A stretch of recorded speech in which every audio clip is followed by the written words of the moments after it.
Hello, আসসালামু আলাইকুম। আজকে আমরা যাচ্ছি ডেনমার্কের one of oldest city tour দিতে, যে সিটিটার নাম হচ্ছে গিয়ে আপনার রিবে। তো আজকের ভিডিওতে আপনাদেরকে রিবে সিটিটা দেখানোর চেষ্টা করব। তো আমরা যেদিন গিয়েছিলাম সেদিন একটু বৃষ্টি ছিল। তো যাই হোক, আমরা সেফলি রিবেতে এসে পৌঁছাই এবং এখন যেটা দেখতে পারতেছেন এটা হচ্ছে রিবে ক্যাথেড্রাল। ডেনমার্কের যে যত ক্যাথেড্রাল আছে তার মতো এটি পুরাতন একটি ক্যাথেড্রাল, খুবই সুন্দর। এটা আপনারা আসলে এখানে দেখতে পারবেন। তো যদিও এই ক্যাথেড্রালের সাথে আমাদের অ্যাজ এ মুসলিম হিসাবে কোনো সম্পর্ক নেই, but as a tourist place কিংবা এই রিবের যে অ্যাট্রাকশন বলতে পারেন, এটার ভিতরে এই ক্যাথেড্রালটা অন্যতম। তো আপনারা আসলে এটা একটু দেখবেন, ছবি টবি উঠাইতে পারেন। তারপরে রিবে কিন্তু আরেকটা বিষয়ের জন্য খুবই বিখ্যাত, সেটা হচ্ছে রিবেতে কিন্তু হলো আপনার যে ভাইকিংয়ের যে ঘর বাড়ি আছে সেগুলোও দেখতে পারবেন। তো আনফর্চুনেটলি আমরা যেদিন আসছিলাম সেদিন বৃষ্টি থাকার কারণে এবং এই দিনটা ছিল সানডে, এই সানডেতে কিন্তু ওই রিবের যে আপনার ভাইকিংয়ের বাড়ি ছিল ওটা কিন্তু অফ ছিল। তো আপনারা যদি উইকেন্ড ছাড়া অন্য সময় আসেন তাহলে ওটাও দেখতে পারবেন।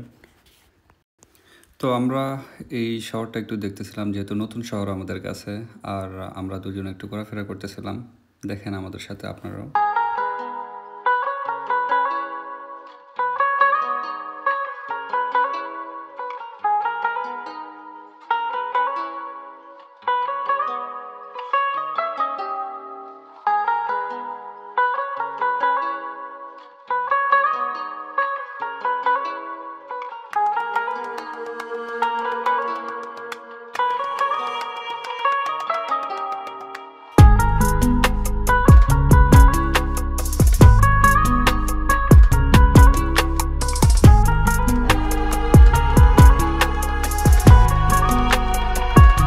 আপনারা ক্যাথেড্রাল থেকে বাইরে গিয়ে যদি একটু শহরটা ঘোরাফেরা করেন, এখানে অনেক পিজা শপ আছে, তারপর হচ্ছে অনেক দোকানপাট আছে, তারপর হচ্ছে রেস্টুরেন্ট আছে। আপনারা সেখানে খাইতে পারবেন, ঘুরতে পারবেন, যদি কোনো কিছু কেনাকাটার প্রয়োজন হয় সেটা কিনতে পারবেন।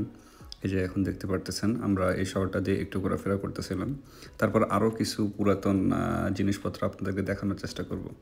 Just wait and continue this video.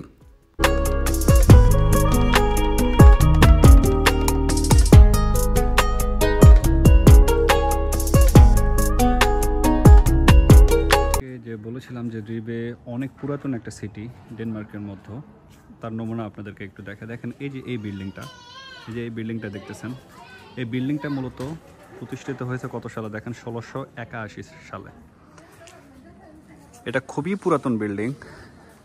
আরও যদি একটু কাছে গিয়ে আপনাদেরকে দেখেন, এই যে ইট দেখতেছেন, দেখেন ইটটা কিন্তু ক্ষয়ে যাইতেছে। দেখেন এই যে দেখেন, গ্রামের কিছু বাড়ি আছে না, ঘর বাড়ি, যেগুলো অনেক আগে দেখবেন যে পানি পেয়ে ওই ইটগুলো কিন্তু এরকম হয়ে যায় ওই বাড়ির বিল্ডিংয়ের, যদি প্লাস্টার না করা থাকে। ঠিক সেমভাবে কিন্তু এই ইটগুলো কিন্তু এরকম মানে গলে যাওয়ার মতো হয়ে গেছে। দেখেন এই যে শহরের পাশ দিয়ে বয়ে গেছে একটি লেক। এই লেকের পাড়ে যদি আপনি একটু এসে বসে থাকেন তাহলে আপনার ক্লান্তি নিমিশেই চলে যাবে। লেকটা খুবই সুন্দর দেখতে, কারণ শহর প্লাস লেক একবারে জমে একাকার আর কি।